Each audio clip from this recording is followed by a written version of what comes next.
Snow arrives as a policy, not a season.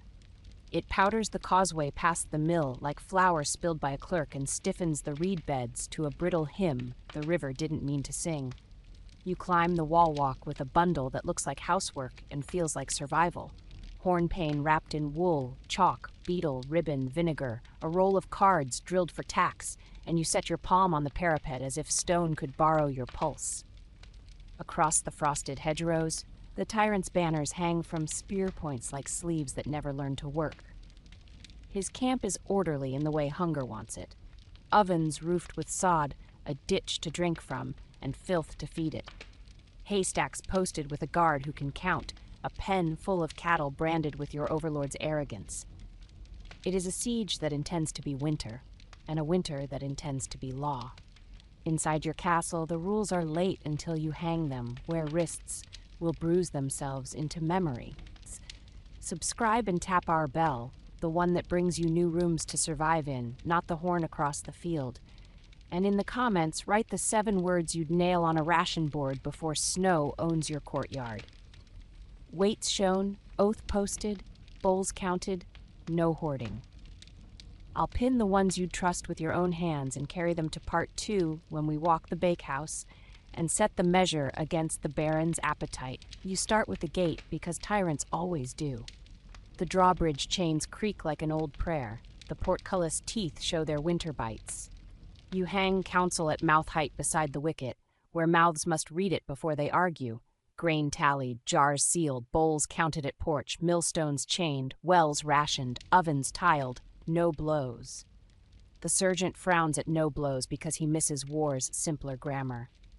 You point past him to the causeway where the Baron's men harvest fences like citizens, and the river mill beyond the bend turns only when fear is lazy. Chain the pair inside, you tell him, and post rates at the beam. Tyrant barons starve castles both ways, by cutting paths and by making garrisons quarrel with their own mouths. You hang a rule to starve the quarrel first. In the grain loft, you set horn on the ledger so ink stops performing. Sacks whisper the way sacks do when men remember their wives too late. The steward's hand flirts with averages. The miller's boy tries to stand where the scales will like him. You lay the beetle on the trestle, not a threat, a metronome, and nail counsel where wrists cannot ignore it. Sacks opened under horn, scoops rinsed, stones swept, weights shown, tally on beam, witnesses welcome. The steward begins custom, and you answer with vinegar on a cloth. Greece admits its sins. You slice the ligature and see winter's favorite parable, fine rye on top, last summer's regret at the throat, while snow licks the arrow scars in the shutters. A woman from the bakehouse writes witness with flour on the beam, and 2 boys in patched sleeves copy the word badly. The beam forgives their penmanship and keeps the vow. Across the ditch, the tyrant's foragers herd peasants like geese. He has posted a rate for surrender, 3 weeks' bread in his measure for any soul who will call his ditch a moat and his profession a commandment. He has 3 instruments for starving you without climbing a ladder, coin heavier than yours, an oven you cannot reach, and a road you cannot save. He will bake charity outside your walls with your wheat when fog and fear make your people choose. You answer with furniture. You move your oven outside before he does, and you tile it, because stone endures panic better than wood. Bored between hands, you scratch in chalk beside it. Bread cannot climb ladders either. It can cross courtyards if boards and bowls agree first. Inside, ration is not a dinner but a confession. The bakehouse bench becomes a ledger where bowls are tokens stamped by a fish you learn to love in better weather. Bowls counted you tack at mouth height under horn, 1 per mouth, 2 for furnace tenders, 3 for the crew that turns rope into wall, none for hoarding. A girl whose wrists can outrun lies rinses the scoop. The miller's boy counts aloud because his voice obeys when ink tries to entertain. The steward signs the beam, the baron's drums mutter, your oven exhales steadily, the rope of steam that leaves your vent looks like a sentence that forgot how to and learned how to speak. This helps men keep their fists where they need to be. The tyrant baron's first tactic is arithmetic, written on other people's bodies.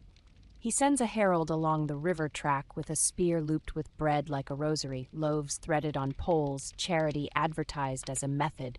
He claims safe conduct for anyone who fetches it. Safe conduct is a beautiful rhythm until it becomes a way to weigh your courtyard's courage. You let 3 old men out and 1 woman, then shut the gate and read your own counsel under horn to the kitchen crew. Bowls counted at porch, you say, and they nod, because rules that start on wood outlive drums that start in glands. When the herald returns with 6 neighbors who chose his spoon, you do not meet him with arrows. You meet him with a basin and a card he will copy badly in camp. Alms placed, hand-washed, lamp-capped, no blows. You make war fight your grammar. In the ward you post 2 slips that the baron hates more than bolts. Millstones chained and wells rationed. He knows how many weeks those words buy. He learned it when he starved his own tenants during the last succession quarrel. His men build a tympan by the river and divert the mill's race with planks. You move the hand-quern under horn and chain the stones a little to make sure panic doesn't try to sprout markets. A boy cries into his sleeve because grinding is slower than fear. You hand him the beetle, point to the beam, and make him read Stones Swept Weekly twice. He grows up 3 hours all at once. You may think a siege is arrows and ladders. Winters will persuade you otherwise. It is the tyrant ordering a hedge ripped out with billets so cattle can nibble your spring before it knows it is alive. It is a parchment that says your ovens are treason. It is the steward of a manor 2 valleys away, selling aid by sealing your sacks after weighing for the king. It is the price at a booth outside your gate that claims to be mercy and is a tax. He walks his men in circles, 500 paces from ditch to trample hope like clover. He sends riders between your walls and your river to stake signs where your people can see them. Return to the king, bread and pardon. You answer by posting a new rule at your porch, forgiven in bowls. Forgiveness can be a rake instead of a hook if the handle is wood and the hand is daily. Subscribe and tap the bell. Ours, not the herald's spear. And in the comments, write the 7 words you would nail above any ration bench in a ward where patience must be an officer. Weights shown, bowls counted, stones swept, no blows. Your lines become someone else's furniture in part 2 when we hang cards in the bakehouse proper and teach Flour how to outlast drums. You take the basket to the well because water is a second scribe. Frost frets the rope. The wind that made boys brave in September makes women angry in January. You set horn on the curb so the bucket's lip looks honest and tack counsel where wrists must brush it. Rope inspected, bucket rinsed, guard posted with bowls not sticks.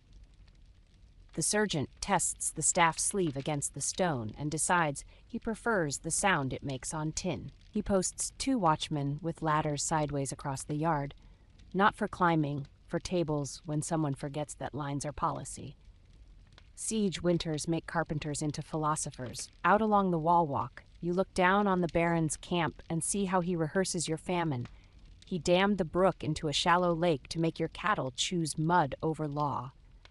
He burned the wattle by the ferry to teach your fish the meaning of loyalty. He planted a ring of ovens around his ditch to make your nose doubt your ledger. And he sent 24 men with sacks to your own villages to collect tithes for the siege, which is his way of making you starve twice. You lift horn and watch his tents turn into numbers. Numbers can be fought with bowls and beams, better than with adjectives. There is a cruelty particular to tyrant barons during winters that banners can't capture. He sends out a proclamation that any peasant found carrying grain toward your gate will be flogged twice, once at the field, once at his camp for stealing from his neighbors. He learns to prefer second-hand courage. He posts a prize for the first man who can ride your well's bucket down with a rope, laughing at the fantasy of your thirst while making your watch forget to look up. You nail rope inspected again over the well. Inside your kitchen, the new staff officers are women with ladles and men with good wrists. Ovens tiled is the line that allows dignity to be hot without being foolish. You set the cap on each lamp because siege winters make hands clumsy and clumsy hands burn sawdust. Jars sealed travels around the room on a ribbon because earthenware breaks alliances when nobody pays attention. You post no hoarding at mouth height, and therefore do not have to post no panic. The tyrant baron wants your porch to fight your granary. You give them a wall to lean against together. The herald returns with a letter that says your children will eat bread, and you will be pardoned if you nail your lord's banner upside down and call it reform. He reads from a script written by a man who never learned to grind. You hold up horn, you hold up your card, you hold up a ladle. He reads your rules into his throat by accident and looks better for a moment than the camp deserves. You make him drink, because winter without pity is just weather pretending to be law. He wipes his mouth and whispers, "How long?" You answer with 2 short words, "Stones swept." He rides back with soup in his belly, and one man in the enemy camp goes to bed thinking about brooms instead of ladders. He might forget in the morning. The point is that you bought 1 winter hour with 7 words. When evening tries to be ceremony, you put the beam where mouths used to be. The steward reads bowls in the measure of the baron's drums. The sergeant holds ladders horizontal to build shelves for the queue. The baker's girl rinses the scoop like a sacristan. The clerk writes witness in flour and cries into his sleeve where nobody can see because his town is being useful enough that he doesn't need to be grand. The wall walk watches the camp grow bored. Tyrants do not mind dying. They mind being ignored by their own slogans. You end the day at the arrow slit that gave you the world this morning and see it smaller, warmer, fit for work, not for speeches. Snow falls straight now, uninterested in piety. The tyrant's cattle huddle. His banners, which tried to be scripture, are just wet cloth. Inside your ward, the card under horn has survived its first day of being touched on purpose. Grain tallied, jars sealed, bowls counted at porch, millstones chained, wells rationed, ovens tiled, no blows. You strike the beam with the beetle once. Wood hums. The hum moves along boards, benches, ladders, shelves, staff sleeves, and the small bone in your ear that keeps you from forgetting rhythm when fear tries to sing. You awake to drums and fog and offers and arrows. You will answer with bowls and planks and bowls again. If you want this kit, marched into the bakehouse, bakery yard, and mill stair, where flour tells the truth faster than banners. Subscribe and tap the bell so Part 2 lands where your wrists can use it. In the comments, leave the 7 words you'd trust above any oven in a siege winter. Then say continue if you want to see exactly how tyrant barons starved castles without firing a shot, and how kitchens, beams, and bowls made their hunger less clever. I'll bring horn, beetle, chalk, ribbon, tin, vinegar, cards, and a habit your city can drill without waiting for permission. The bakehouse yard looks like a smithy that learned to smell like bread. Ovens squat with their mouths banded in tile because winter punishes brick that learned vanity. You pick up a wooden peel and feel the weight of someone else's breakfast turned into policy. You set horn on the lintel until a warm coin of light lands exactly where the ledger will be touched by hands, not just eyes. The steward waits with a book that thinks it is cleverer than hunger. You set your palm on the beam as if oak could borrow your pulse, and then nail counsel at mouth height, where laziness must bruise itself to leave. Loaves posted, weights shown, scoops rinsed, bowls counted, sacks opened under horn, witnesses welcome, no blows. The baker's girl, whose wrists outrun fear, laughs at her own reflection in the horn and rinses the scoop without looking. The baron's drums mutter beyond the hedge. Inside the yard, the only rhythm that matters is the lid tap and the beat your beetle gives the beam. Subscribe and tap our bell, the one that brings the next drill to your hands, not the baron's promise to your ears. And in the comments, write the 7 words you would nail above any oven when snow wants to become law. Weights shown, scoops rinsed, bowls counted, no hoarding. I'll pin the strongest rules and carry them to the mill stair when we chain the handstones before panic turns arms into markets. You begin the ration march by turning performance into furniture. The scale is dragged to the door. The board becomes the table that keeps elbows from confusing charity with drama. The steward tries a speech about scarcity and obligation. The baker's girl sets a test loaf on the plate and shuts the speech with arithmetic. Leather clinging to the weight admits its crime under horn. Vinegar eats the lie until the brass remembers its job. Weights shown is not a philosophy. It is a method for keeping fists at their best work. A woman from the west wall writes witness with flour on the beam, and the miller's boy says the word aloud so his throat learns what his hands already know. Tokens make patience possible. Each bowl in the ward earns a fish-stamped disc. Each disc returns as bread that weighs, not gestures that appear tall. You tack bowls counted where every mouth must see it before it opens. The steward stamps twice for furnace tenders because walls that keep heat behave like soldiers. 3 times for the crew that turns rope into mortar. Once for the loudest men because their throats cost more than their wrists. A soldier from the gate brings a requisition note folded like a threat and unlearns it in front of posted. He recognizes a city that eats as a garrison that will relieve his next watch. He salutes the beam because he is wise enough to prefer wood to rumor. The tyrant's first counterstroke is fog on a pole. He sends a servant with bread laced on a spear to stand where your people can see their own hunger without seeing his ledger. 4 neighbors go out with clappers and return with shame. You do not beat them. You put boards between hands and set the tile oven's mouth to kindness. Bread from a tyrant is flattery. Bread from your own oven with weights and witnesses is civilization. The steward reads rates under horn in the meter of the baron's drums. The queue returns to its bench. The baker's girl lifts the peel like a prayer with good grammar. The mill stair learns to be a drill.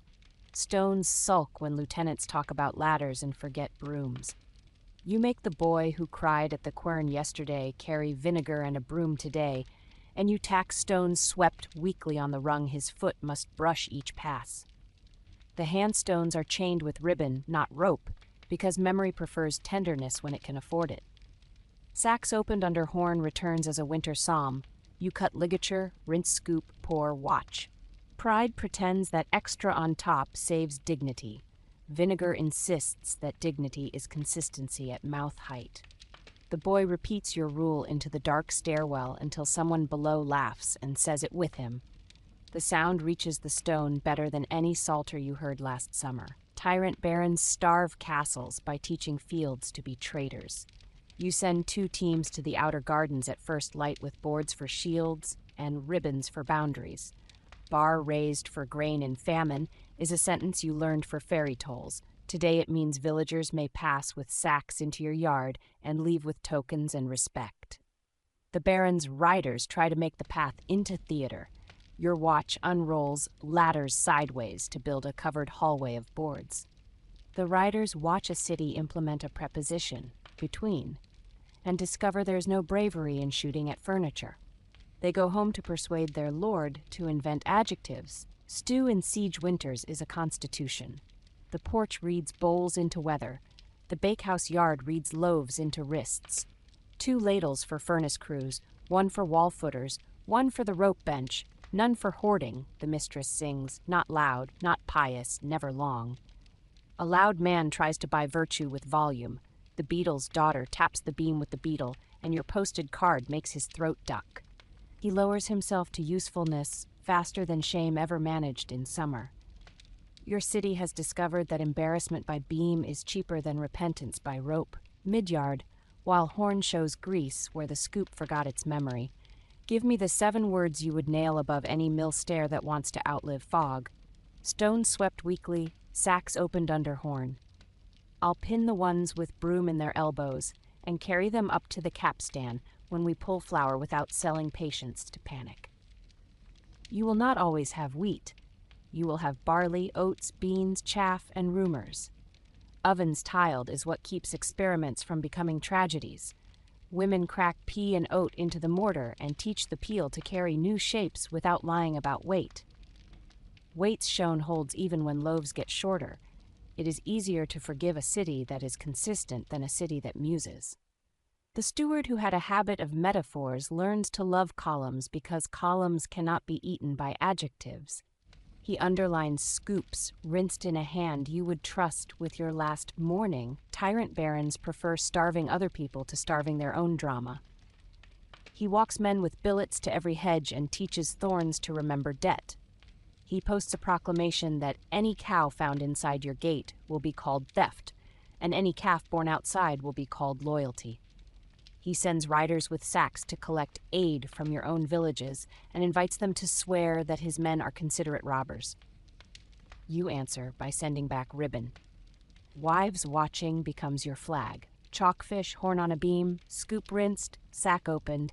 If your villagers must be robbed, they will be robbed where their hands feel like witnesses, not where fog writes the ledger. Crossbow quarrels from the baron's ditch skip along your yard like thrown spoons. They are more noise than law.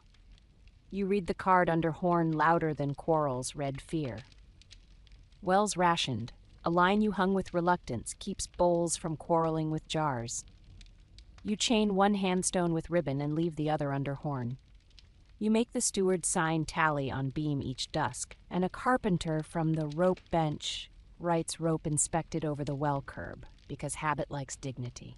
If you post 3 rules at mouth height, weights, bowls, stones, winter cannot hire your mouth to kill you. The herald returns with a pardon wrapped in bread. He shouts that the first 100 who leave your gate with their hands raised will be fed in the baron's ditch and forgiven. Forgiveness that has a moat is a possession, not a sacrament. You keep your gate shut and your ladder horizontal, and you post forgiven in bowls under horn. A man with a sick wife and worse arithmetic weeps at the wicket, and you hand his tears to the porch. He goes home with a token for 2 ladles and a board he can carry between hands tomorrow. The herald watches someone survive you and envies your job. Sunlight licks the tiles at noon, and the bread looks like fence rails stacked under a thatch. Straight, honest, warmed enough to be useful but not to boast. The baron's banners, which tried to behave like sentences this morning, now sag into adjectives.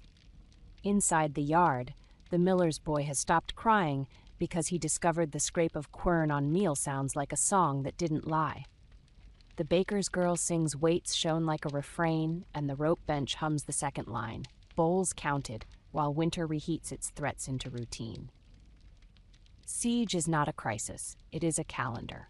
The rules you hang to meet it must be holidays of the shortest kind. At dusk, you walk the wall and count the baron's fires for sport. If their number teaches you anything, it is that drama breeds redundancy in camp. Men like talking about your hunger more than they like keeping the ditch clean. Back in the yard, the oven breathes exactly as it did 3 hours ago. The steward reads bowls in weather. The sergeant rests ladders horizontal for tomorrow's boards. The beetle's daughter writes witness on a boy's sleeve because he learned his meter.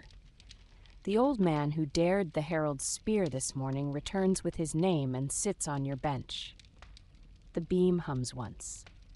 Fear realizes you taught it a shorter song than it brought. You ended yesterday with the arrow slit. You end today with a peel set across 2 boards like a bridge, loaves cooling in a line that resembles a decision. The card under horn has survived a day nailed at the height where habits form. Loaves posted, weights shown, scoops rinsed, bowls counted, sacks opened, witnesses welcome, no blows. You strike the beam with the beetle once. Wood answers, then bodies, then bowls. The baron's drummer hears the hum across the ditch and thinks it is a boast. It is a schedule. If you want this kit carried up the mill stair and into the capstan room, where flour outlasts banners and fear finds itself hired as a porter, subscribe and tap our bell so Part 3 lands where your wrists can use it. In the comments, write the 7 words you would nail on any mill step to starve panic before it learns to market itself.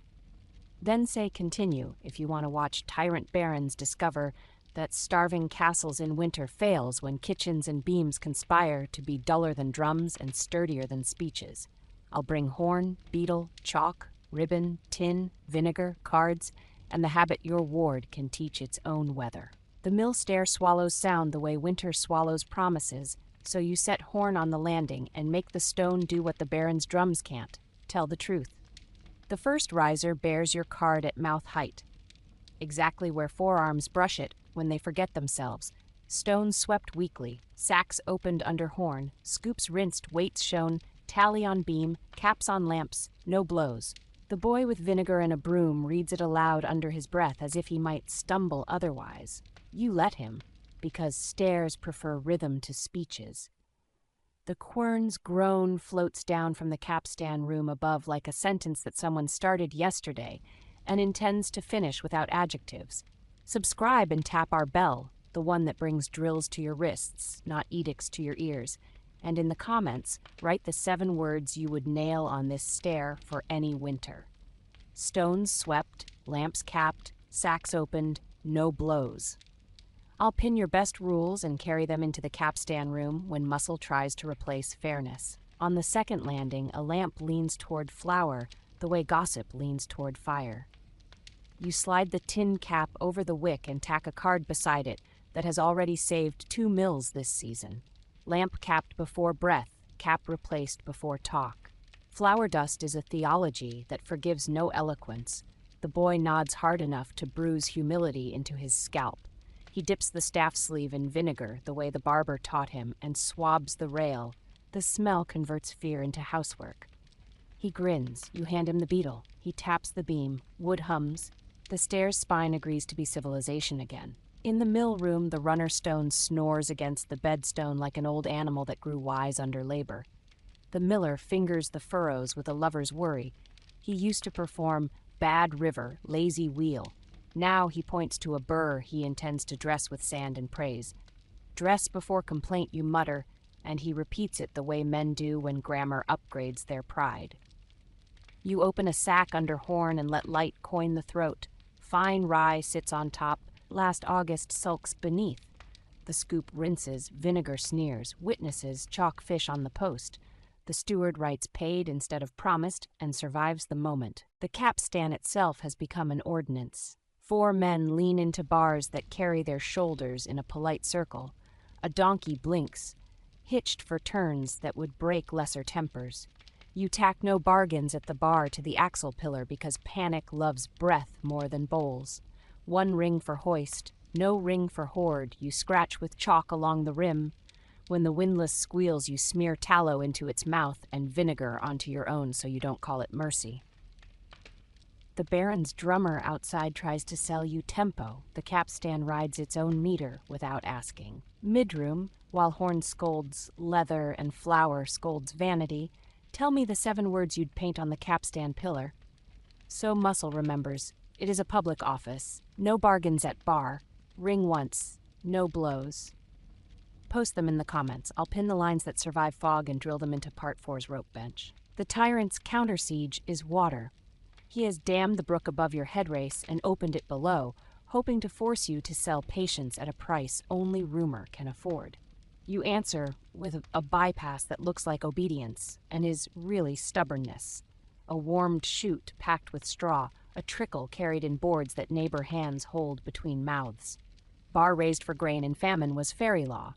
Today, it is aqueduct public. Boys who once courted ladders hold planks instead. Their wrists learn to prefer bridges to barricades. The Baron watches and orders more drums. The brook ignores him. The bolting room downstairs thinks flour becomes edible without ethics.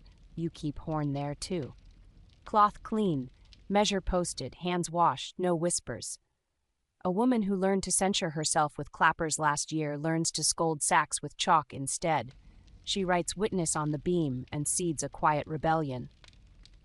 You catch the oldest trick, bolting cloth stained on 1/2 from hiding someone's forgiveness fee. Vinegar eats the stained story. The steward edits his habits. He posts weights at the door, not at his lip, and you do not prod him because the beam's splinter in his palm did all the work. He will speak less from now on. That will deafen the Baron faster than any trumpet. Outside, the yard has adopted a choreography that would make a saint jealous. Ladders sideways become tables, peels become bridges, boards become laws with handles. Women move bowls like a metronome, not passion. Bowls counted stays posted at mouth height. The steward stamps as if shame had never been invented. A gate soldier sets his requisition note on the beam and salutes instead of bargaining. You nod without ceremony. He carries bread where a wall will feel safer if he eats. A tyrant's winter exploits empty bellies better than sieges do. You're done cooperating. The Baron invents an offer disguised as arithmetic. 1 sack of wheat for your clean stones. He wants you to lower your flag with permission. You answer by chaining the handstone with ribbon, visible, kind, firm, and dressing the furrows rather than explaining anything to anyone. The boy asks how long. Until you can say stones swept, you say, and he laughs because bruises on wrists have become jokes he loves. The out-village reaches the gate with boards between hands because ribbon and rumor taught them to. Your watch lifts the bar low because bar raised for grain now belongs to your own grammar, not to fairy men. The Baron's forager rides in circles to look inevitable. He dislikes looking peripheral. Your porch reads bowls into weather, and nobody attempts a moral about loyalty. You stamp tokens, you count bowls, you keep wrists busy. The forager notices that hunger and law can be the same people and hates how hard that is to conquer. The bakehouse sends out its most persuasive patrol, a smell that treats panic like fog. Drums talk down hunger only until bread decides to be principled. Loaves slide off the peel like disciplined citizens. Not tall, not proud, weights shown. A woman with a seal tries to buy a performance. The baker's girl nods at the card and weighs her money. The girl rings once at the door because thresholds deserve respect. She hangs the bell immediately because rooms deserve rest. You realize you will quote that to strangers long after this banner and this winter have retired. The rope bench under the west wall used to hoard rope like a dragon. Now it lends rope like a choir. Rope inspected, ladders sideways, peels to boards hangs above their heads in charcoal, smudged by work, legible enough that even men who used to prefer ladders for climbing now smugly measure ladders by their table-worthiness. A boy travels the yard with a sleeve for the staff ends of anyone who forgot their tin. He slaps it on a cudgel, it shines. The cudgel looks ashamed. It starts becoming a pole immediately. You want to cry for no philological reason. The tyrant changes instruments. He orders his ditch crews to sing about mercy while they bake charity outside your walls. He paints bread on a banner as if letters were loaves. He promises pardon with salt on his breath. Your gate keeps its card at mouth height. Forgiven in bowls is not poetry. It is a schedule written in ladle weight. Your people line the board and speak their names to the clerk because names and bowls are the castle's 2 best flags. You stamp a fish on tokens until your thumb cries and discover that thumb pain is the only liturgy that kept this week honest. The mill's runner heats. You order a pause and the boy thinks he has failed. You hand him sand and teach him to dress a furrow by breath, not by fear. 4 strokes to teach stone to talk, 8 to teach it to listen. Dress before complaint, you whisper again, and he does. The quern purrs like an argument that grew up. You rinse the scoop. You open under horn.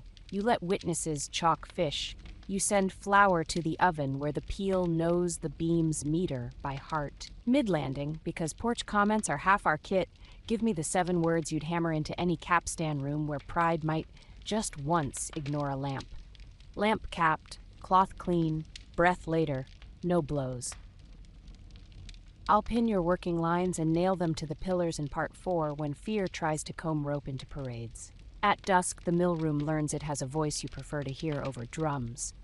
The wheel chatters encouragement to the gears. The runner hums the scale of bread. The cap groans and forgives.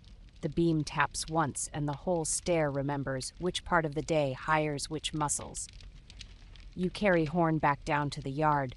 The steward reads bowls. The baker's girl sings weights shown because songs did better this winter than decrees. The beetle's daughter bangs the beetle gently, and the rope bench grins. Across the ditch, the Baron's cook burns a batch of theater loud enough to feed a parade. Your yard smells like work instead. You finish where you meant to start tomorrow, at the cistern, with a bucket you had the sense to check before you were thirsty.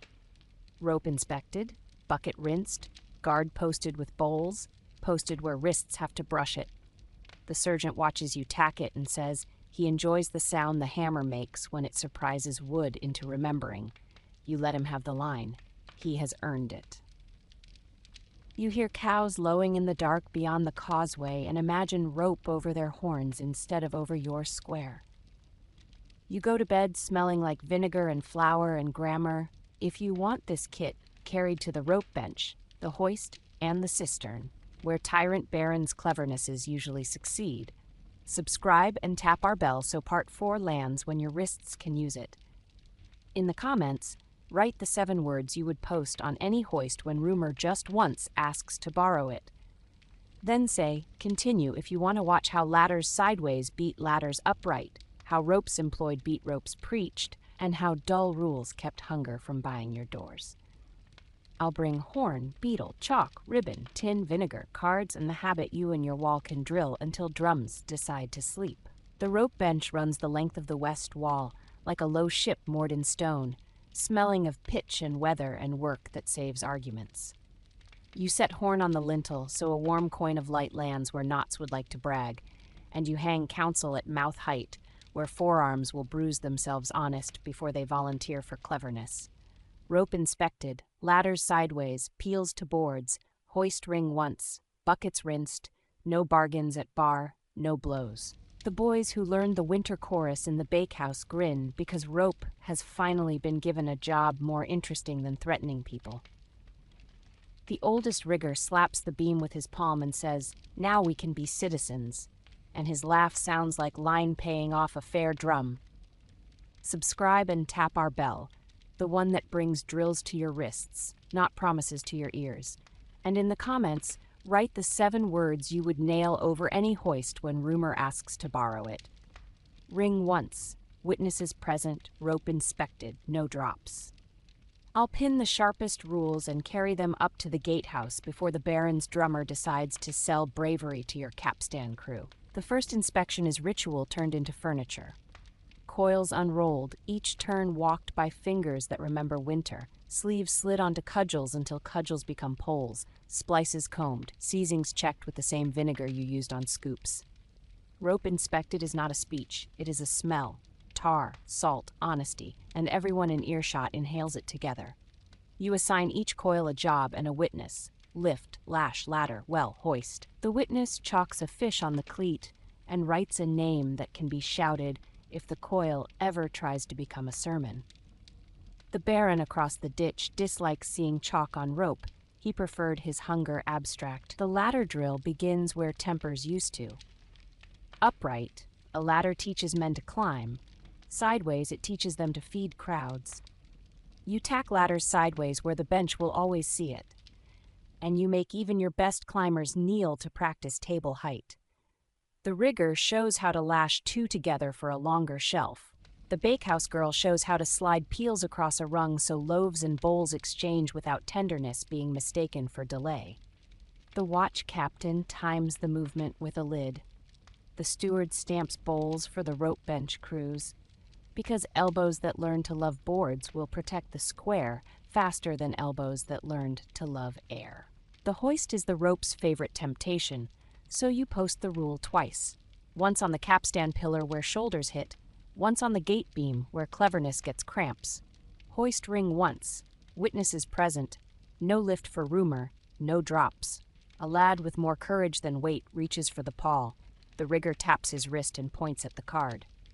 He rings once, the capstan men set bars, the gate crew calls their names, the steward calls bowls, the watch looks down into the well pit to be sure the bucket rope isn't sulking. The lift speaks in old wood noises the baron's drummer can't imitate. The portcullis chain climbs its ladder of links with a humility you want to bottle. The tyrant baron tries to hire your rope with a letter and a mouth. He sends an archer under a white rag to the sally port with a purred offer. Open the gate in the second watch and rope will be paid as gold is never paid. You set horn on the wicket post and let light find the seam where bribes slick the grain of wood. You hang a small card, the height of temptation. No bargains at bar. The rigger laughs without being loud. The boy reading the card under his breath sobers. The watch captain ties ribbon to the cleat and writes witness beside it. In the baron's camp, a drummer finds his cadence disturbed by a sentence he cannot hear. Cisterns are rope's other church, so you walk there with vinegar and nails. The curb is damp with lives. The pulley squeaks the way dutiful tools do when war demands poetry from them. You hang counsel where wrists can't miss it. Rope inspected, bucket rinsed, guard posted with bowls, no blows. The sergeant, who used to bang his stick like punctuation on everything that frightened him, slides the tin sleeve over the staff head and taps the post lightly. He admits he likes the sound of tin more than the sound of bone. He posts 2 men at the curb to deflect rumor, one with a bowl, one with a list of names learned at the porch. A woman from the far court brings a prayer for rain. You give her a ladle. She reads the card softly to herself. It is a better psalm. The tyrant's next tactic is underground. He sends men with picks to dig toward your wall, promising the rope bench triumph the moment the hoist chain groans incorrectly. You answer with earthen rules. The mason shows you how to listen with your cheek. Thump, thump, and then you tack ring once on the capstan pillar and peels to boards on the rope bench. During the alarm, you turn ladders sideways and the queue becomes a barricade made of bread. Bowls keep the measure while miners breathe chalk dust into regrets. Your sappers start a countermine, not because mines are destiny, but because kitchens and ropes should politely tell Earth which throat to use. He tries grapnels next, hooks on lines thrown from the ditch to drag your ladder shelf into his hunger. You make rope memorably rude. The rigger ties cow hitches with an indignation you respect, and the rope bench learns the one phrase more satisfying than a clever quarrel: cut lines cut hunger. You tack no cuts without witness beside the cleat, because rope has wind for friends and wind loves drama. When hooks bite, your crew meets them with peels and sleeves and laughter that knows the difference between theater and lunch. The hooks go back empty. The ditch yells its disappointment in 3 dialects. Your card remains legible. Mid-yard, while Horn coins the hoist beam and Vinegar corrects a rope that tried to be brave without washing. Tell me the 7 words you'd nail over any cistern when Siege wants to use thirst to hire rumor. Rope inspected, bucket rinsed, names learned, bowls first. Put them in the comments. I'll pin the best and walk them to the curb before we drill tonight's watch. The Baron teaches his drummer to spell scarcity. He beats the price of bread that awaits those who leave your gate and kneel. You post your price under horn, weights shown, bowls counted, no hoarding, and you read it into weather. Ropes hum back. The capstan men begin calling their names before bars go in. Not bravado, a checklist. Jory, Ed, Tom, Malkin, hands sure, ring once. The hoist sings its one acceptable line. The gate breathes and then is still. Siege is a janitor. Tyranny is a rumor. Ropes are a public office. The bench is a guild you can swear with a sleeve. The rope bench turns to the wall walk because somebody has to watch ladders and not be fooled by how the moon loves wood. The tyrant sets 2 tower frames against your curtain where the ditch bends. You set 2 sentences against both. Ladders sideways in the ward, no drops on the pillar. Rope allows you to choose the theater. Your climbers know where to be. Your bakers know where to be. Your capstan men keep the hoist honest. Your watch captain taps tin, so lamps become witnesses rather than ornaments. The towers arrive at the wall and find boards where they expected throats. They look at a city whose best poem is the peel's smooth scrape across a rung. A wind tries to brag. The rope bench answers with splices that smell like tar and youth. Winter light tries to lie. Horn revises it into furniture again. The steward attempts to be sentimental. The beetle's daughter bangs the beam, and sentences return to 7 words. The tyrant baron, whose arms have painted lions that declaim, discovers he cannot starve a courtyard that has learned to be both kitchen and charter. He teaches his drummer to sulk. Your watch, leaning on sleeves and lids and beams, goes to bed with wrists tired in the right places. Dusk turns the hoist ritual into a civics exam. The rigger rings once, the capstan crew answers with names and bars, the portcullis chain climbs, the Sallyport shimmy becomes a laugh line the square knows by heart. The cistern guard counts buckets without measuring souls. The rope bench flips 3 ladders sideways, and a boy practices keeping bowls stable while Winter tries to lick his ankles. You tack 1 more card that the rope bench wrote for itself. rope for bridges before rope for banners. The barons camp across the ditch listening, learns the difference between gallows and porch and dislikes both. A captain in the enemy camp, perhaps the same who envied your vinegar yesterday, sends a message offering a truce of words. He wants to discuss surrenders in the gatehouse with the hoist chain watching. You hang a card on the inside of your door where you will bruise your own wrist before you meet him. No bargains at bar.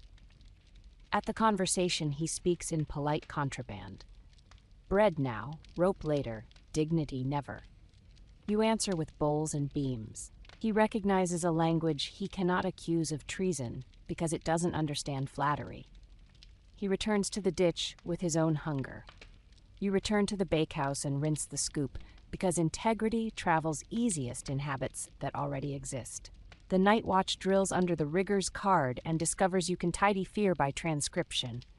Ring once, caps on, staff sleeves on, rope inspected, names learned, no blows. They walk the wall to the same meter you taught the capstan crew. Across the field, the drummer invents a countersong and forgets the river's edge. A miner digs toward a different curtain than his orders intended. Your wall breathes like a house taking possession of itself, another inch at a time. There is one last insult winter tries each siege, setting fire to the rope you like the most. The baron sends a jar of pitch across the ditch on a line, a cheap star that tempts you to stare. The rigger points, rings once, and the crew moves like everything you did today was rehearsal. Ladder sideways to carry sand, sleeve on a stick to knock flame toward stone, cap on a lamp that thought it could share in glory, bowl to the man who closest forgot his own wrists. The star dies like a rumor running out of adjectives. The card hangs where it did this morning. Tomorrow will be easier not because generosity grew a spine overnight, but because yours did. By late watch you walk the ward with horn in your hands like a second moon. The posted lines shine the way true things do when they've been touched all day. Rope inspected, ladders sideways, peels to boards, hoist ring once, buckets rinsed, no bargains at bar, no blows. You touch each with your knuckles, a habit, a benediction, an inventory, and find relief in the dull hum that answers. The tyrant baron has not eaten your walls. He has hired a band to threaten your appetite.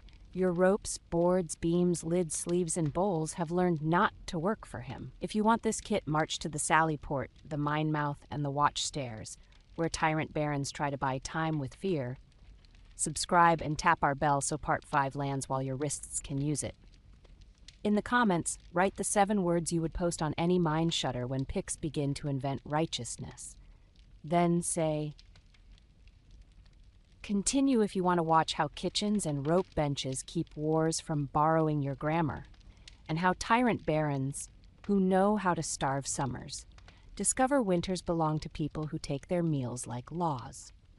I'll bring horn, beetle, chalk, ribbon, tin, vinegar, cards, and the habit a castle can teach to anyone who prefers bridges to ladders. The sally port is a throat cut into stone, and for months it has been speaking with other people's teeth. You carry horn into the passage, so a warm coin of light lands exactly where hands become either laws or stories. Then you hang counsel at mouth height where forearms must bruise themselves to pass. Bar on, bar off. Ring once, witnesses present. Ladders sideways beyond. No bargains at bar, no blows. The bar itself gets a sleeve of leather where it meets the cheek stones, not to caress them, but to teach speed without splinters. The porter nods like a man who has decided to be furniture instead of legend. The baker's girl comes because peels become bridges in narrow places. The rigger comes because rope loves hinges. The steward comes because bowls are the only arguments you intend to permit in this corridor. Outside, the tyrant's ditch burns breakfast like theater. Inside, the beam hums once when you tap it with the beetle and insists on prose. Subscribe and tap our bell, the one that delivers drills to your wrists, not speeches to your ears. And in the comments, write the 7 words you would nail above any sally port when drums begin pretending to be law. Bar on, ring once, witnesses present, no bargains. I'll pin the sharpest lines and carry them to the mine shutter when pics try to teach righteousness to clay. You choreograph the opening as if bread depended on punctuation, because it does. Ring once. 2 names called by the porter, 2 by the watch captain. Bar off. Board between hands, peel on rung, sleeve on staff, cap on lamp. Bar on. The rigger counts the slack against his shoulder and ties a love knot you would trust with your last morning. No wheel turns unless a witness chalks a fish on the lintel. No hand leaves unless a bowl is stamped for the rope bench. The steward writes, opened and closed, as if he were timing ovens. The tyrant wants this mouth to learn other verbs. You give it only these. Beyond the hinge lies the mine mouth. The baron's men began in ditch pride and continued in rumor. Your sappers have been counter-listening with cheeks to stone and poles to clay. Now you tack a card to the shutter that patience can obey without asking privilege. Shutter barred, pick silent until ring, smoke before men. Earth after rumor, no prayers longer than sand. Vinegar on a rag is the only incense you allow. It makes lungs behave like citizens. A boy holds a brazier at the lip and feeds green brush until smoke snakes the gallery. When it curls back warm and angry, you nod and let the miners close the plank again. Siege winters hire cave mouths the way bad summers hire ladders. Both can be made bored. The tyrant's miners answer with a horn of their own, goat, not glass, blown twice to teach your wall to panic on command. You answer with your smaller horn coin on the shutter, and with a sentence you had not planned but needed. No ring without witness.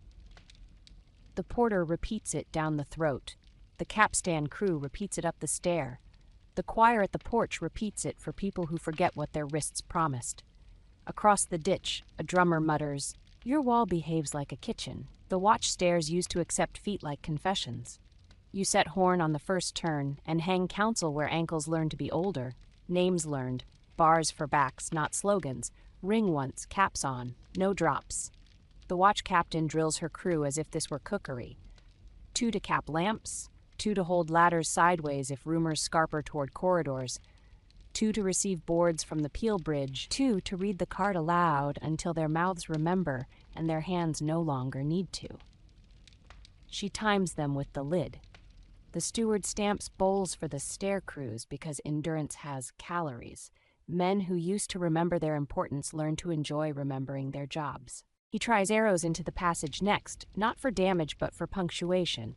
You post a board just inside the turn and write board here on it because some architecture wants to be verbs. The first shaft slaps wood and embarrasses its own drum. You lower your bar slowly on purpose so rumor learns patience belongs to you. The porter rings once. The Sally Port sighs like a door that finished a sentence. The rope bench turns the mine into a lesson in furniture. Fascines rolled from garden brush go in on a ladder sideways like platters. Sacks of earth tied with ribbon travel board by board. 2 boys with sleeves on their sticks knock timbers into courtesy when your sappers request it. Ladders sideways, peels to boards. No lifts for rumor hangs under horn at the inner turn, so nobody confuses bravery with momentum. Clay, which has never liked adjectives, obeys. Even the baron's drummer across the ditch falls off his beat when he hears how quiet your shutter sounds against sand. Mid-passage, while horn coins the lintel and vinegar teaches wood better memory than ceremony, write the 7 words you would hammer onto any mine shutter your city might inherit. Shutter barred, smoke first, earth after rumor. Put them in the comments. I'll pin the lines with the cleanest wrists and carry them to the counter gallery when fear tries to sell you haste. The tyrant baron invents clemency in a trench. A herald with a truce flag and a ledger offers safe conduct to 10 carts of wheat if the gate rings twice at moonrise. He chooses a witness from your own steadings, someone whose mouth has earned your porch and whose hunger has been Harley's. You do not call the herald names. You set horn on the bar and tap no bargains at bar with the beetle hard enough to satisfy craving without feeding it. You point the herald to your porch and ask him to hold your beam while the stew mistress reads bowls into the weather. He leaves with soup instead of leverage. His drummer hates you for teaching emissaries to prefer receipts.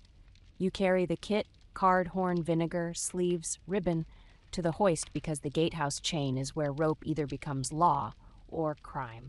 Hoist ring once, witnesses present.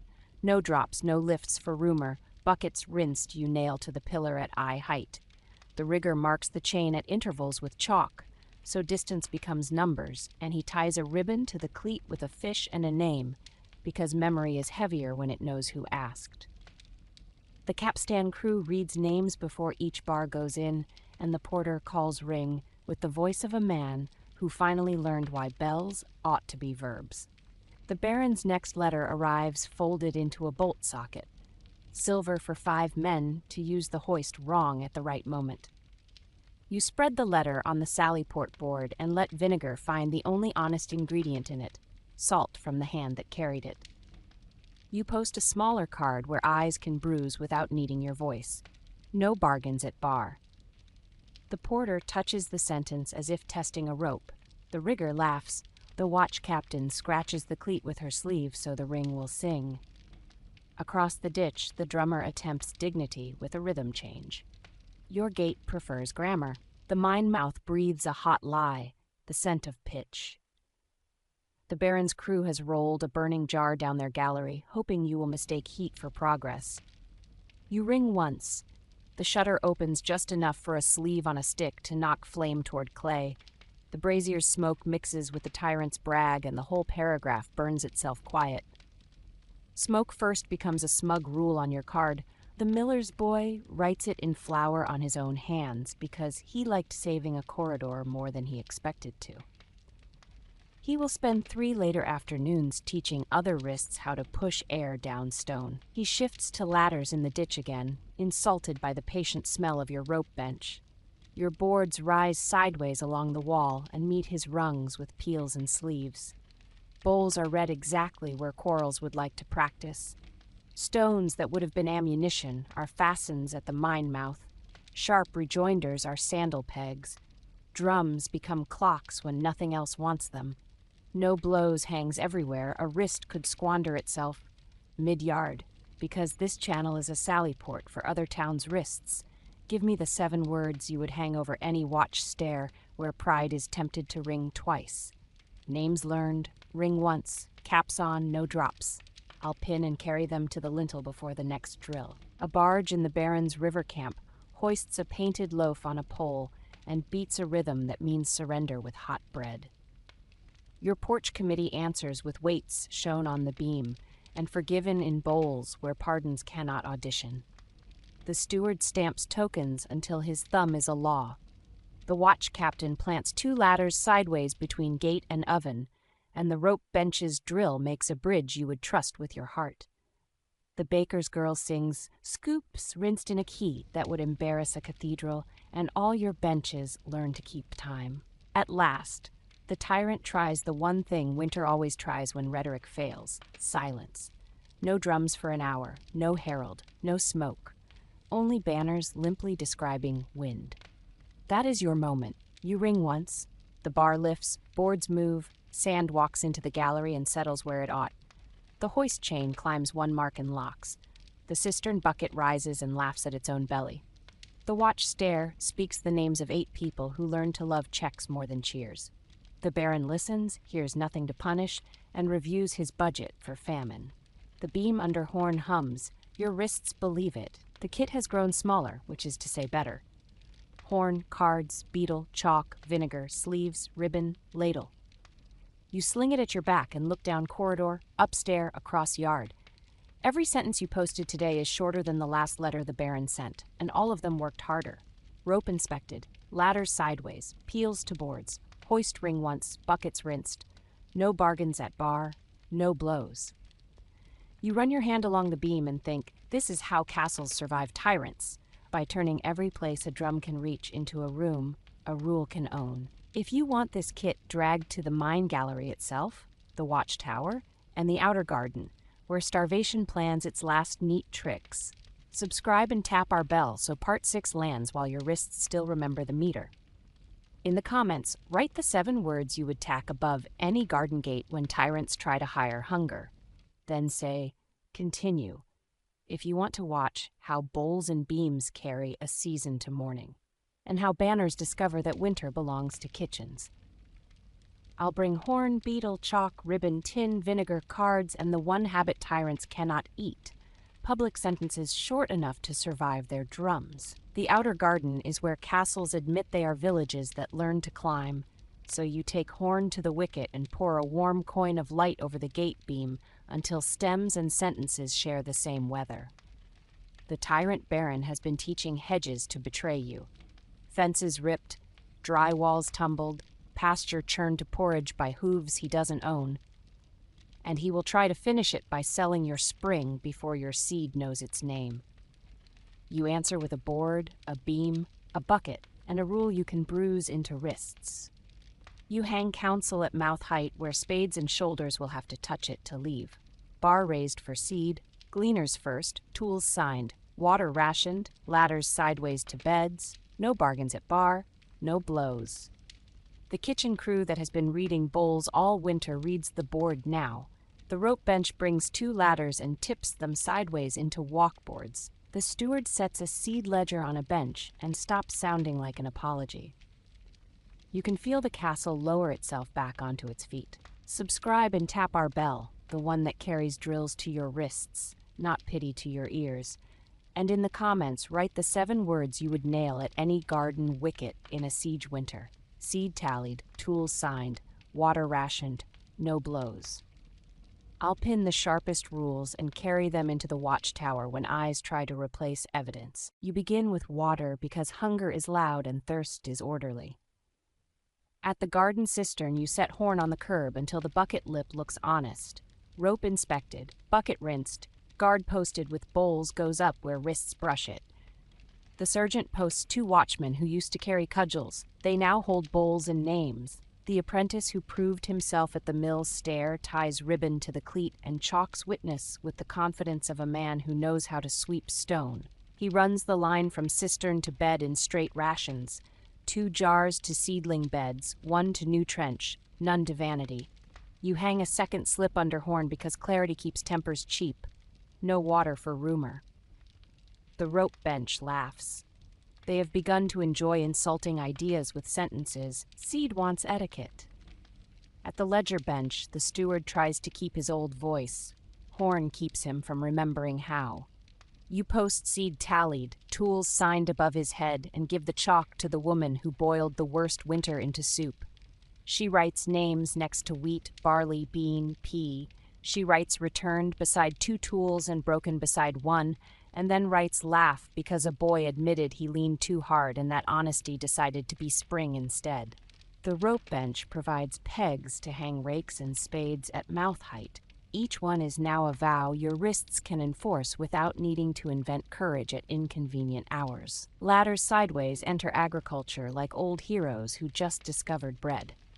You tack ladders sideways to beds at the wicket and show even your best climbers how to rest them across furrows so seed can travel board to board instead of boot to field.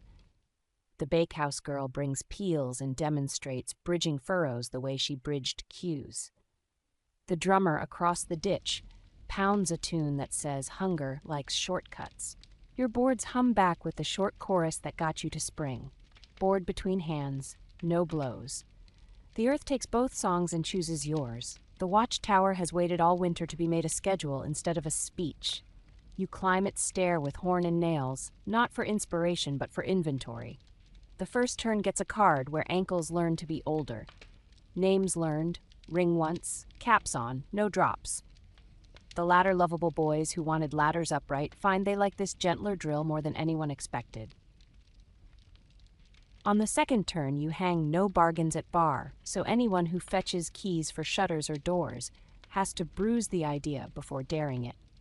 At the loft, you tack witnesses present and unfurl a ribbon line to the rope bench so eyes and hands stay married. The watch captain reads her crew the meter she has worn into their forearms: name, cap, ring, look, report.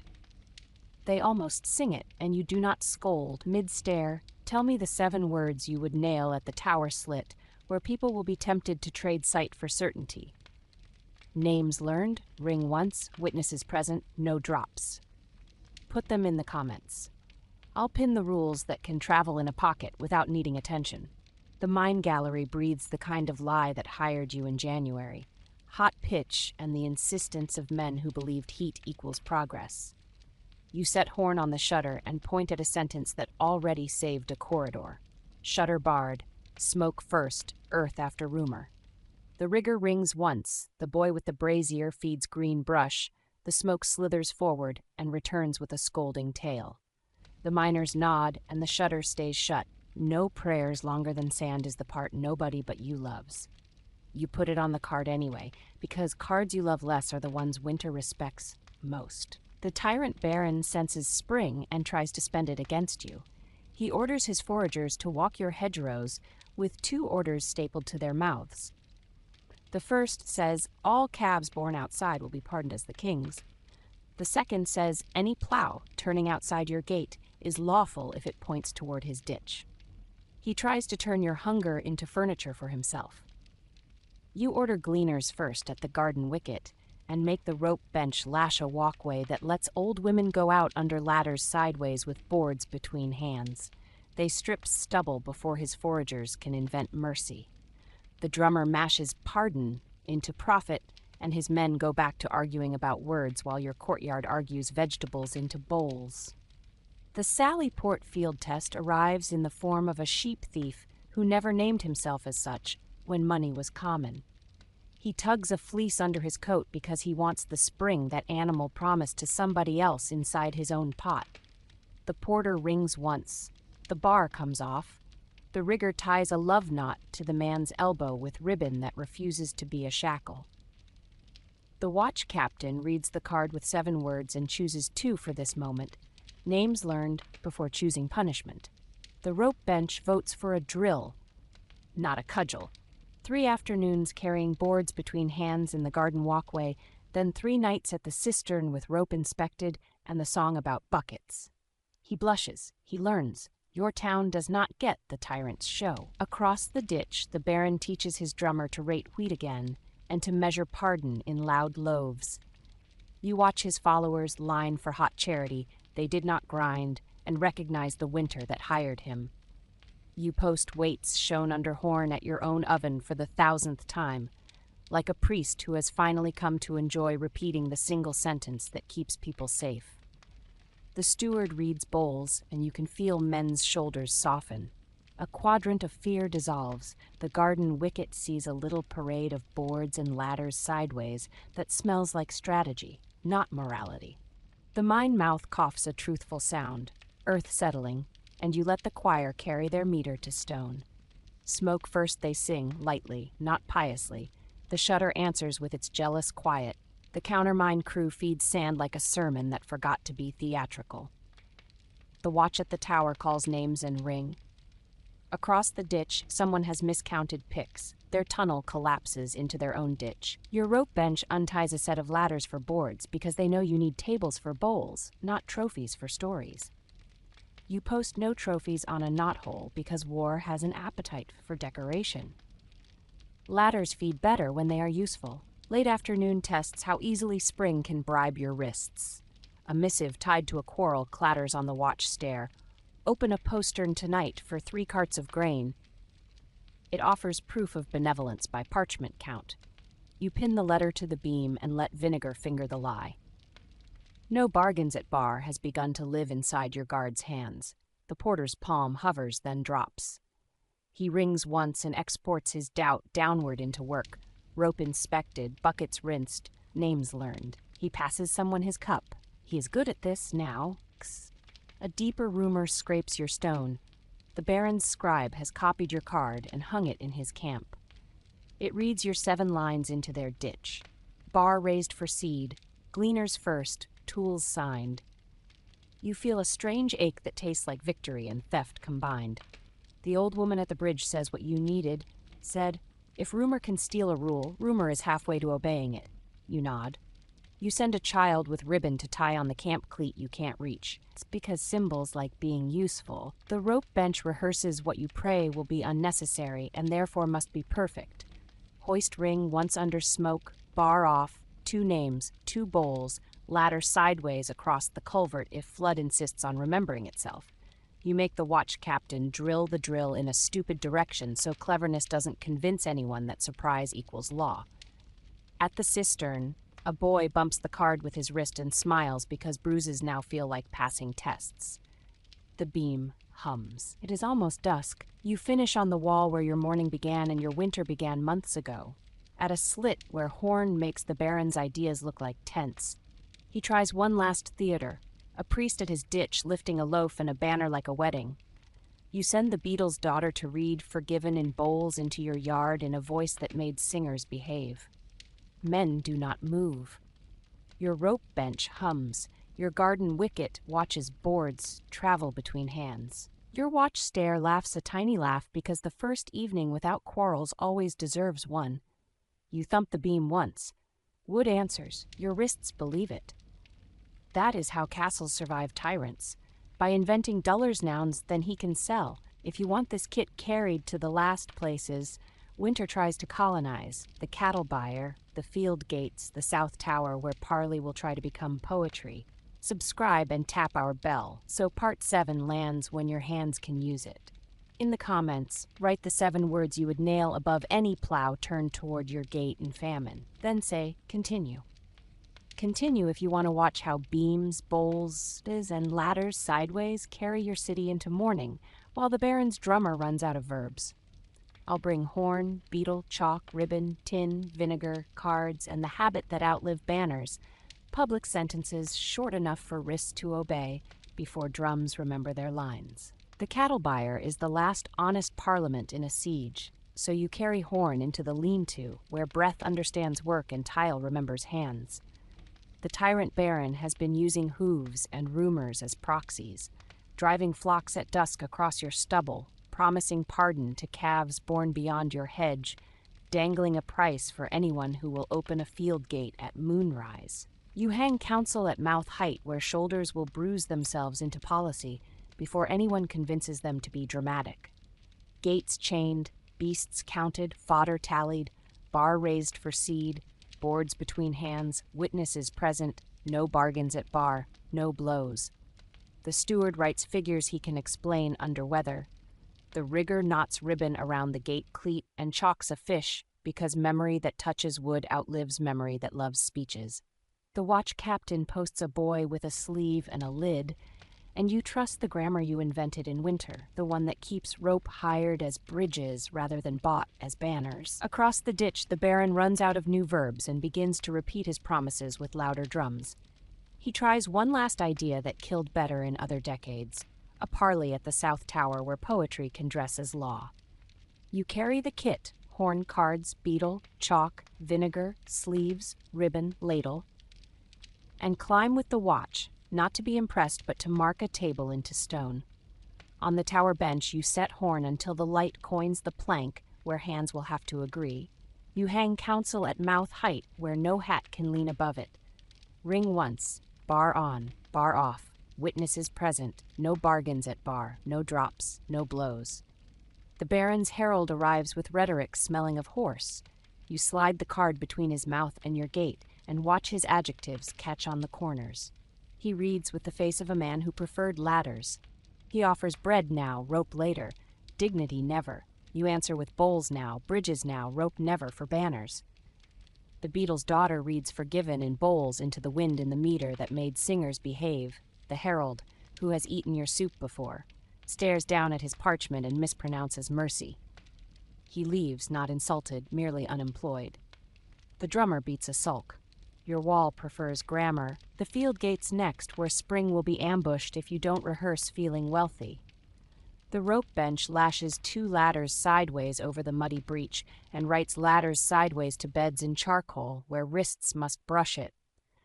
The garden wicket reads, Gleaners first allowed into sun. Villagers come under boards between hands with sacks that will become seed before any baron can call them loot. The watch walks the outer path and taps sleeves against posts so lamps cap themselves by reflex. The cistern guard counts buckets by names learned rather than by gossip. The steward stamps tokens with a fish so dinners and plow days remember each other like kin. Tyrants starve cities by separating work from law. Boards marry them faster than drums can divorce them. At the mine, rumor takes its last bite of spring. A thud from below says a gallery met a decision. A warm tail of breath from the shutter says Clay is thinking about a cruel hobby. You nail the card tighter where cheeks touched it all month. Shutter barred, smoke first, earth after rumor. No prayers longer than sand.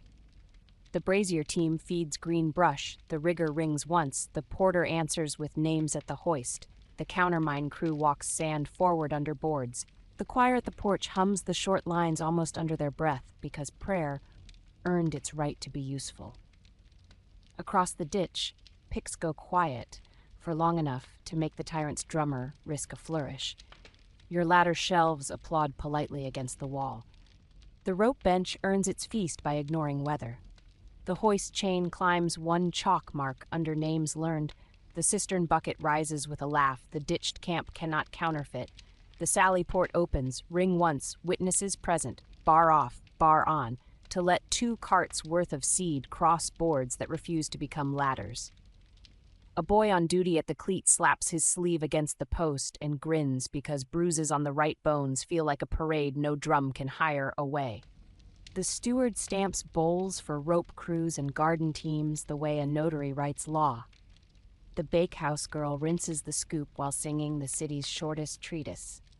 The watch captain leans her shoulder against the beam as if wood could borrow courage. The Baron's last trick is silence. No herald, no drummer, no smoke. He wants your gate to imagine him kinder than arithmetic and to pay him with imagination. You post 2 more slips where wrists have to pay instead. Gates chain because crisis loves you sloppy, and no bargains at bar because generosity without law is a rumor that fattened your enemy all season. A neighbor who wavered in January stands under horn at the wicket and says his name into the register like a man who finally believes his porch. The clerk writes restored beside it and stops talking as if the page had learned to hum. A mule, guided by ribbon, bored by artillery, tugs 2 boards into place over a puddle and receives a prayer in the shape of oats. The bell under the tower rings once for vespers and retires like a spoon.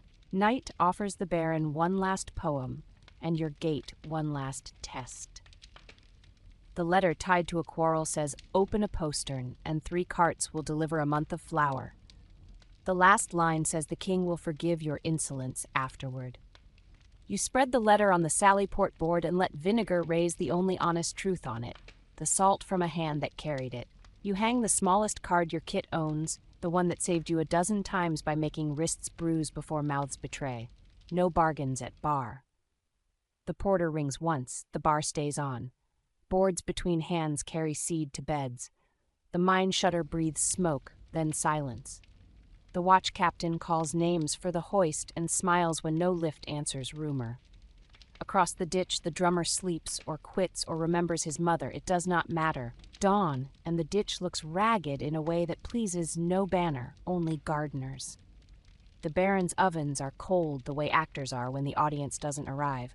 His cattle, low without audience, his men argue with hedges, his drummer, bored into competence by your cards, taps the rhythm of retreat before anyone allows the noun. Your wall answers, not with cheers, not with parades, but with work. Weights shown at the oven, buckets rinsed at the cistern, rope inspected at cleat and hoist, stones swept on the mill stair, ladders sideways at the field gate, forgiven in bowls at the porch. A boy who learned meter from lids shouts the 7 lines back toward the ditch, as if telling weather how to organize itself. Weather, pleased to have been given a job, becomes April. Parley arrives the way hail does. Inconvenient, uncourteous, brief. The Baron himself rides to the South Tower with banners that have learned to admire their own wrinkles. He permits himself a grammar you will not share.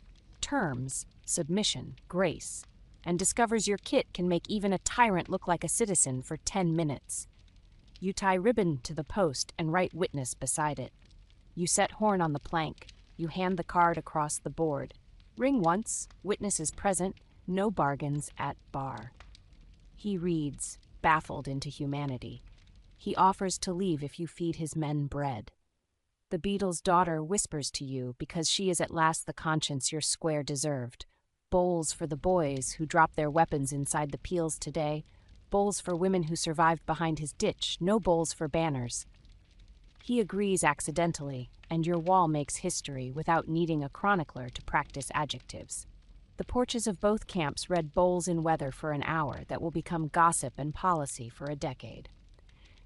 Your steward stamps tokens until his thumb relents. Your choir sings shorts into rain. His drummer holds a lid because he learned you were right. At the beam you nail a card nobody thought winter could teach. Tools returned, names learned, boards between hands. Men who thought they needed to cut ropes in January steady ladders in March. Women who thought they needed bells in December hand out pegs and sleeves.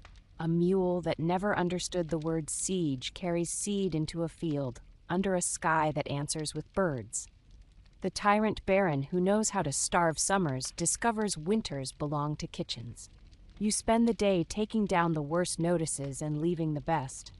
Announce yourself comes down, one ring at threshold stays. Unclean comes down, hand washed stays. No entry comes down, bar raised for seed stays. The gallows beam becomes a bench under the porch where names can be learned without asking permission. The rope becomes lashings for boardwalks. The drum becomes a lid. The charter clerk adds your 7 lines to the clean copy and tacks it under horn in the scriptorium because paper is at its best when it's a photograph of wood. The beadle's daughter hangs a fresh card at kid height on the inside of your own door so mourning will bruise your wrist before pride borrows your mouth. A child learns to slap the beam for luck. An old man discovers forgiveness is better served in bowls than in scrolls. That is more reform than your banner knows how to propose. The kit fits in less space than authority ever did. Horn pane wrapped in wool, a handful of cards drilled for tacks, chalk, ribbon, tin sleeves, a vinegar jar, a beetle that knows only 1 meter, a ladle. You show it to the camera because channels like ours run on craft, not flair. Then you hand it to a steward from another parish who arrived with envy disguised as questions. Start with the beam, you tell him. Post short rules where wrists must brush them. Count bowls. Read names. Cap lamps. Ring once. No bargains at bar. Ladders sideways. He says it back to you like a child learning to stand. You let him take your copy of the card with forgiven in bowls, because mercy multiplied is better than mercy admired. The baron trudges away by noon without the music he wanted. Your square, almost alarmed by quiet, invents chores. The miller dresses furrows because nothing sings like bread that can plan. The rope bench wears sleeves like medals because medals that can grip are the only ones that matter. The watch captain, cheered against her will, drills the stair with names learned until pride decides it loves being on time. The baker's girl rinses the scoop as if someone were watching, and someone always is. Arched horn above the ledger like a dumb son, a boy with ribbon at the cleat. A card that doesn't care who reads it so long as wrists obey. Your city does not cheer. It eats. You end where you began months ago, not at a slit, but at a porch. Snow has abandoned its dream of being law. Your beam kept its dream of being architecture. You strike it once with the beetle. It hums. The hum travels along pegs and boards and rope and lids and bowls and wrists until even rumor feels tired. Stones that learn to purr under your broom forget ladders. Drums that learn to keep time with lids forget speeches. Bells hung on pegs forget how to bark. You hang the last card on the inside of your own door where tomorrow will bump your wrist before your throat scratches the air. Weights shown. Bowls counted. Stones swept. Rope inspected. Ladders sideways. 1 ring. No blows. You bruise yourself gently. You have earned it. Subscribe and tap our bell so the next 7-part walk lands while your beam still remembers its height. In the comments, leave 2 things for other towns to steal. Your own 7-word lintel law, short enough for wrists, strong enough for weather, and the next theme title you want hammered into drills under horn. Try one of these, or write the one only your street needs. How parish bells outran gossip, why city walls ate generals, what market stalls taught ministers. We'll shoulder horn, chalk, ribbon, tin, vinegar, beetle, ladle, cards, and go again, because tyrants outlive winters only in places that forget to post their sentences where wrists can learn.